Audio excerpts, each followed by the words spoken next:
ನಾನು ಈಗ ತಾನೇ ಬಂದೆ. ನಿರ್ಮಾಪಕರು ನಮ್ಮ ಸ್ನೇಹಿತರು, ಹಲವಾರು ವರ್ಷಗಳಿಂದ ನನಗೆ ಸ್ನೇಹಿತರು. ಆದರೆ ಈ ಪೋಸ್ಟ್ರ್ ಒಂದು ಮಾತ್ರ ನೋಡ್ತಾ ಇದ್ದೀನಿ. ಇದ್ರ ಬಗ್ಗೆ ಏನೂ ವಿಷಯ ಗೊತ್ತಿಲ್ಲ. ಇತಿಹಾಸದ ಸಿನಿಮಾ ಅಂತ ಹೇಳ್ತಾ ಇದ್ರಿ, ಇದನ್ನು ಕೇಳಿಸ್ಕೊಳ್ತಾ ಇದ್ದೀನಿ. ಅದು ಕ್ಲಿಪ್ಪಿಂಗ್ ಅದೇನಾದ್ರು ನೋಡಿದರೆ ನಾವು ಮಾತಾಡೋಕ್ಕೆ ಸರಿಯಾಗ್ತಾ ಇತ್ತು. ಆದರೆ ಒಂದೇ ಹೇಳೋಕ್ಕೆ ಇಷ್ಟಪಡ್ತೀನಿ, ಒಂದು ಕಂಟೆಂಟ್ ಇರೋ ಸಿನಿಮಾ ಅಂತ ಅನಿಸುತ್ತೆ. ನಮ್ಮ ಡಾಲಿ ಸರ್ ಇದ್ದಾರಲ್ಲ, ಇದರಲ್ಲಿ ವಿಚಿತ್ರವಾದ ಗೆಟಪ್ಪಲ್ಲಿದ್ದಾರೆ. ಏನೋ ಡಿಫ್ರೆನ್ಸ್ ಕಾಣಿಸ್ತಾ ಇದೆ ನಮಗೆ. ಇಲ್ಲಿಗೆ ಪೋಸ್ಟರ್ ತಾವೆಲ್ಲ ನೋಡ್ತಾ ಇದ್ದೀರಿ, ಭಾರಿ ಚೆನ್ನಾಗಿದೆ. ಇತ್ತೀಚಿನ ದಿನಗಳಲ್ಲಿ ನೀವು ಎಷ್ಟು ಕೋಟಿ ಮಾಡಿ ಸಿನಿಮಾ ಮಾಡ್ತೀರ ಅನ್ನೋದು ಮುಖ್ಯ ಅಲ್ಲ, ಸರಿಯಾದ ಕಂಟೆಂಟ್ ಇದ್ದರೆ ನಮ್ಮ ಪ್ರೇಕ್ಷಕ ಮಹಾಪ್ರಭುಗಳು ಈಗ ತಾನೇ ಎಲ್ಲ ಥಿಯೇಟ್ರ್ಗಳಿಗೆ ಜನ ಬರೋಕ್ಕೆ ಶುರು ಆಗಿದ್ದಾರಣ. ನಿಮ್ಮ ಮೂವಿ ಒಳ್ಳೆ ಟೈಮ್ ಬರ್ತದೆ.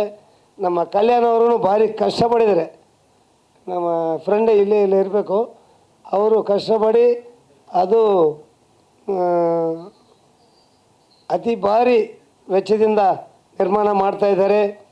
ಅದಕ್ಕೆ ಸಕ್ಸಸ್ ಸಿಕ್ಕಲಿ, ಕಲ್ಯಾಣ್ ಅವ್ರಿಗೆ ಒಳ್ಳೆ ಹಣ ಗಳಿಸಲಿ. ಫಸ್ಟು ಮೂವಿ ಅವ್ರದ್ದು ಅನಿಸ್ತದೆ.